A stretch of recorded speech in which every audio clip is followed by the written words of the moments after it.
Thank you very much. We have a very important announcement, and we're going to state some facts and things that have happened recently that are very positive in terms of crime and crime prevention. This is about MS-13, and we'll have another announcement next week, the Attorney General, the FBI, and others, concerning our cities, because the left-wing group of people that are running our cities are not doing the job that they're supposed to be doing, and it's not a very tough job to do if they knew what they were doing. So we'll be talking about that next week and probably have an announcement as to what we're planning to do to help them. They're supposed to be asking for help, and they don't want to ask, so maybe they're proud or maybe they think it's bad politically, but we can't have happen what's happening. But we're here today to provide an update on my administration's all-out campaign to destroy MS-13, a vile and evil gang of people. We've just concluded a historic operation leading to the arrest and indictment of dozens of savage MS-13 members and leaders all across the country. So this is something that's taken place over the last few days. I want to thank Attorney General Barr for doing a great job in many ways, not just here. Acting Secretary of Homeland Security Wolf and FBI Director Wray for joining us today, and we'll be discussing a little bit about what we did and where we're going. But MS-13 has been a problem for our country for a long time. We've taken them out by the thousands. While radical left-wing politicians have fought to open borders and welfare for illegal aliens, my administration has fought for safe streets. We want security for our people. We want the rule of law. We want law and order. In the last 3 years, ICE has deported over 16,000 gang members and arrested over 2,000 members of MS-13. Think of those numbers, 16,000 and arrested over 2,000 members of MS-13. We've also deported a lot of the MS-13s out of our country. This week's actions by the Joint Task Force Vulcan is the most recent offense this has been a big offensive in my administration's war on foreign gangs, of which we came into this administration and we said, what's going on? We had gangs from countries that you wouldn't believe. More than 20 of the criminals we indicted and arrested in the past 7 days were illegal aliens. Yesterday, for the first time ever, the Eastern District of Virginia, thank you very much, indicted MS-13 leaders on charges of terrorism. So we have the MS-13 leader on charges of terrorism, and that's a first. Is that correct? Yes. We're using terrorism, which gives us extra strength. In New York and Nevada, 21 MS-13 members and leaders have been indicted on charges including murder, kidnapping, and drug trafficking. The DOJ has also announced that it will seek the death penalty for a bloodthirsty MS-13 leader responsible for the despicable killing of 7 Americans, including 2 teenage girls. Over the past few days, the DOJ and DHS have made several arrests at high levels in these cases, including several immigration arrests. And I want to thank Chad Wolf for working along with the FBI and with the Attorney General. They've worked very closely together at the border. And the border, as you know, is setting new records for allowing people in that are allowed to come in, allowing people in illegally. We believe the monsters who murder children should be put to death. We seem to have quite a good agreement on that. These people murder children, and they do it as slowly and viciously as possible.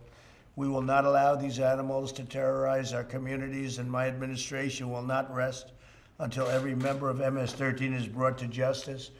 We've done a great job with MS-13, but now we're stepping it up even to a higher level. This has never happened before. There's never been any move like this before. Much of it's already taken place, otherwise we wouldn't be talking about it.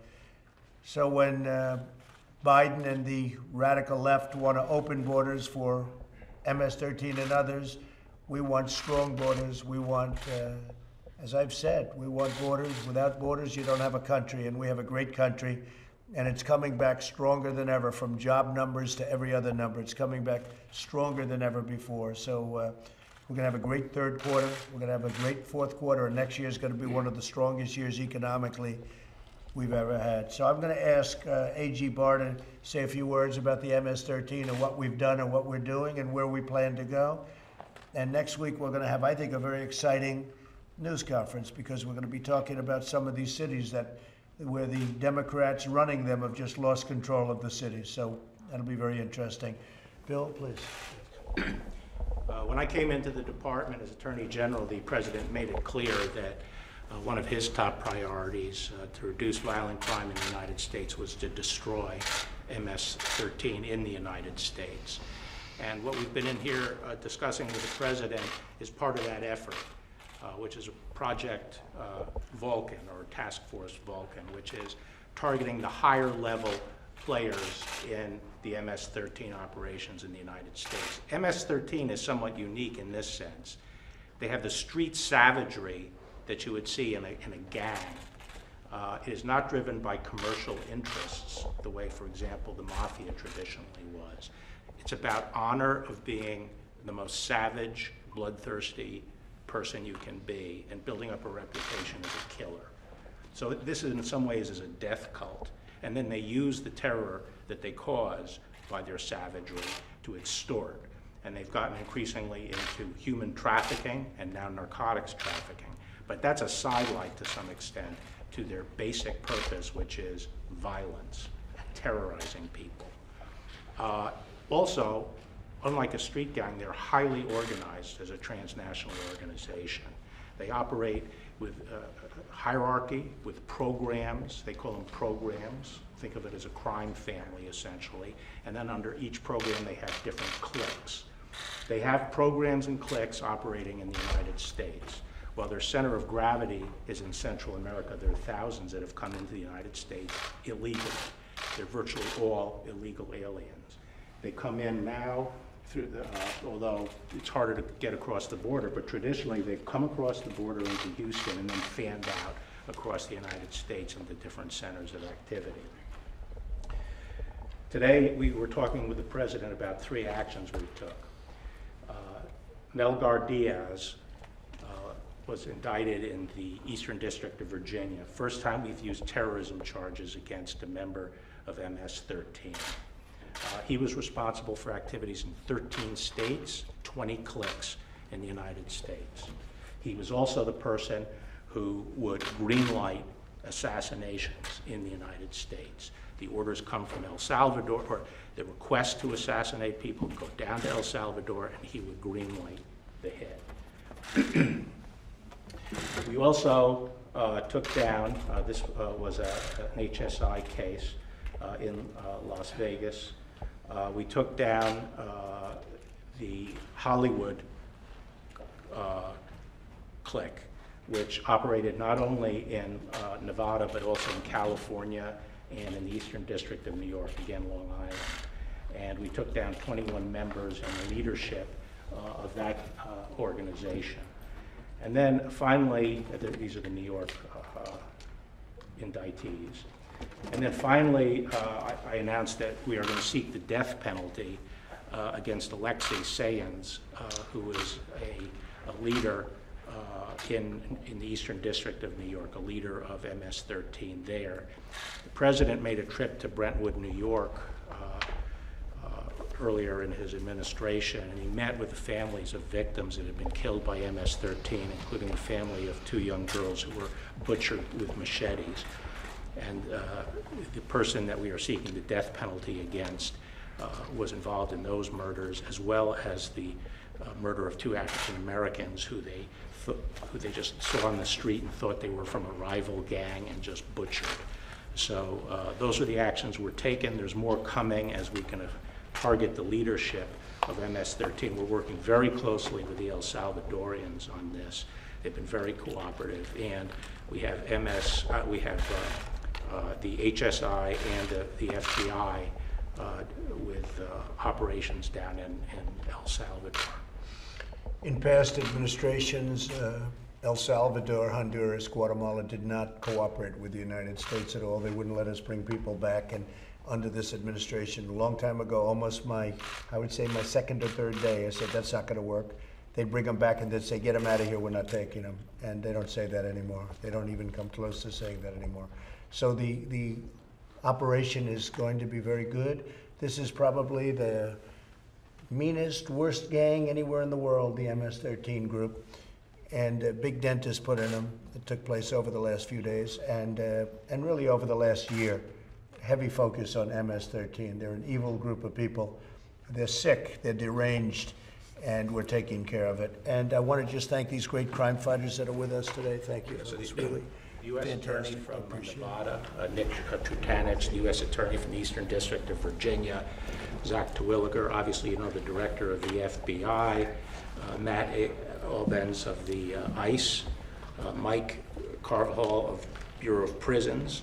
You might ask why the Bureau of Prisons, because they do like to try to operate out of prisons, and we have to make sure we collect intelligence in the prison system. And then Regina Lombardo of ATF, Tim Shea of DEA, and of course you know the Secretary of DHS, Chad Wolf. It's like central casting. We forgot one I'm sorry. person. The head of this program is John Durham Jr. from the Eastern District of New York, who has spent, how many years recently? I've been in the office 15, but I've been doing MS-13 for 10 years. 10 years. On Long Island, which is one of the hotbeds of MS-13 activity, or at least was. Good luck, Jim. Good luck. That's really great. So important. It's like central casting. People are like central casting, and you're going to do a great job, and we appreciate it. And we will be meeting you in a similar vein, but a little different subject next week, and that concerns our cities, and again, people that have lost control of some of our great cities. We're going to straighten things out. Thank you all very much. Thank you. You Thank you. talked about taking over cities earlier this week. Is that what next week's announcement is You'll about? be seeing next week. We'll have a conference next week, and we'll tell you in great detail, but it's something that I think at this point the American people want to see. They've been run very poorly, these cities, whether it's Seattle, where we were getting ready to go in and they decided to go in, and that's good. Minneapolis, where we had the National Guard go in, and as soon as they did that, we straightened that mess out. They should have been able to do it locally with their police. Their police are good. They were told not to do anything. Or many other cases. We're doing a great job in Portland. Portland was very rough, and they called us in, and we did a good job, to put it mildly. Many people in jail right now. But we have other cities that are out of control. They're like war zones. And if the city isn't going to straighten it out, if local politicians, all in this case, I don't say this for political reasons, they're all Democrats. They're liberal, left-wing Democrats. And it's almost like they think this is going to be this way forever. Where in Chicago, 68 people were shot and 18 died last week. We're not going to put up with that. We're not going to put up with that. So that's for our next discussion. Thank you all very much. I appreciate it. Thank you.